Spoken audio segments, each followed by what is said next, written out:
And welcome to the writer's life. It's a place where you get the sight, sound, smells, taste of my particular writer's life, and where you get the truth about the writer's life. Um, Subscribe if you haven't already.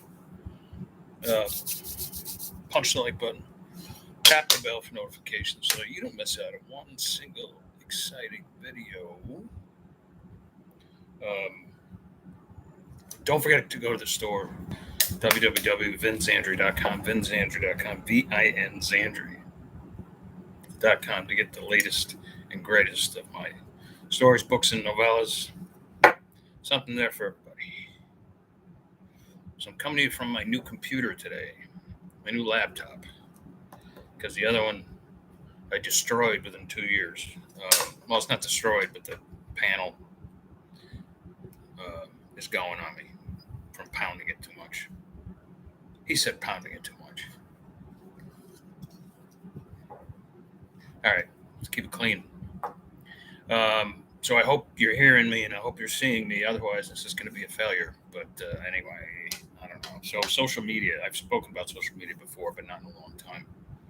And I was talking to some friends about it last night while I was having a beer. And, it's funny, like the people I meet who are like,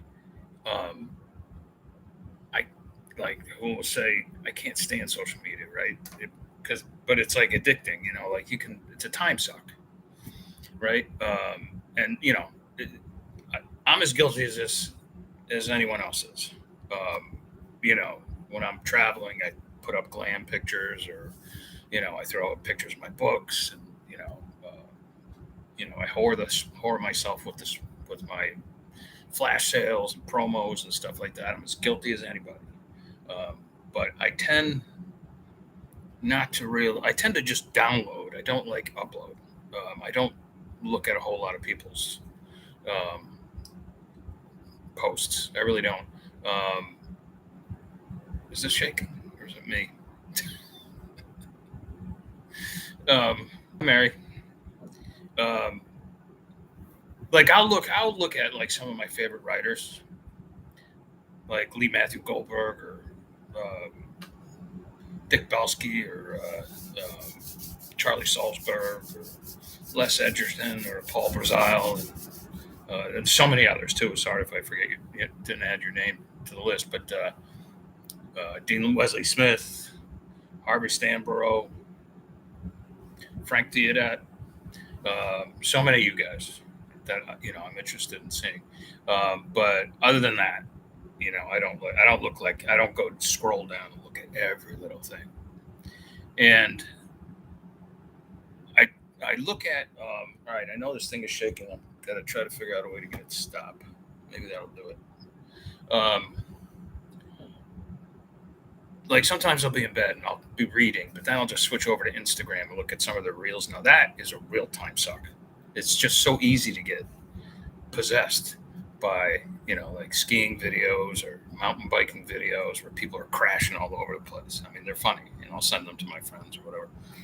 Um, and this is why I avoided TikTok for the longest time. Well, not only because there's security issues apparently, I think that everything is sucking up your data.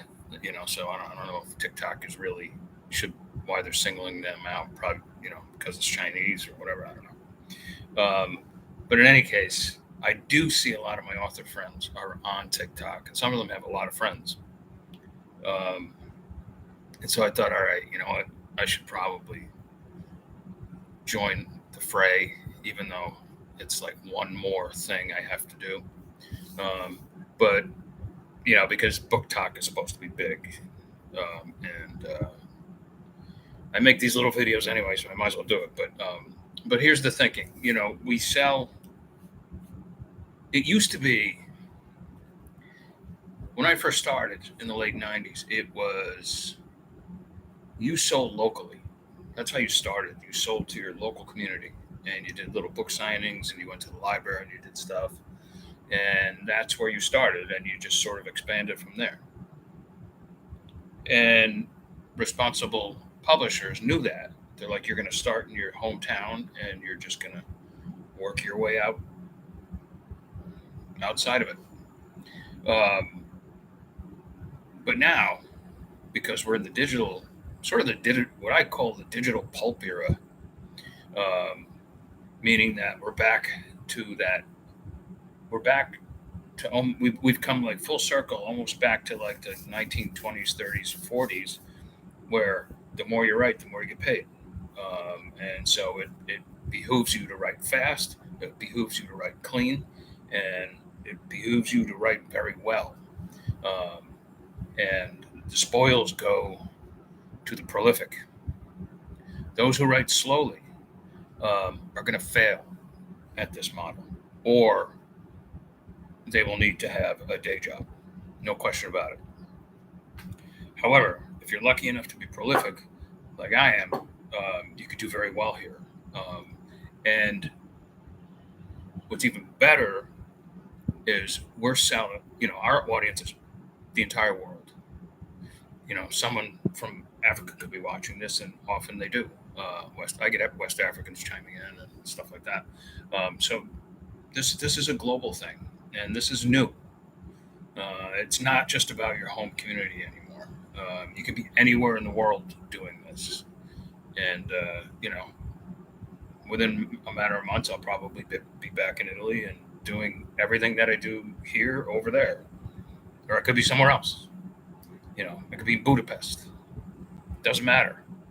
It's still the same thing. I'm still communicating with my global audience. I'm still selling to my global audience, and much of this is via social media, promotion via social media.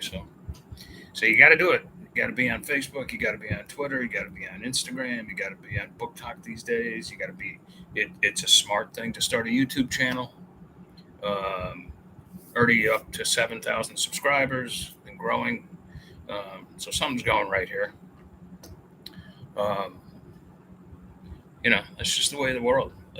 Like my friend Mary is just chiming in. She runs a new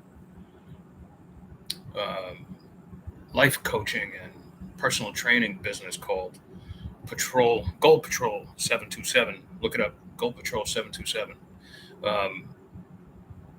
And she's going to be doing online training, to anyone who wants to in the world. So that's pretty cool. All right, that's all I got. So I hope this came out all right with the new computer. I hope you can hear me okay. Let me know if you can't. Okay, Mary says seeing you, but I hope you can hear me. It's indicating that you can hear me, that the mic is working. So, all right, anyway, I'll talk to you guys tomorrow, God willing. Ciao, ciao.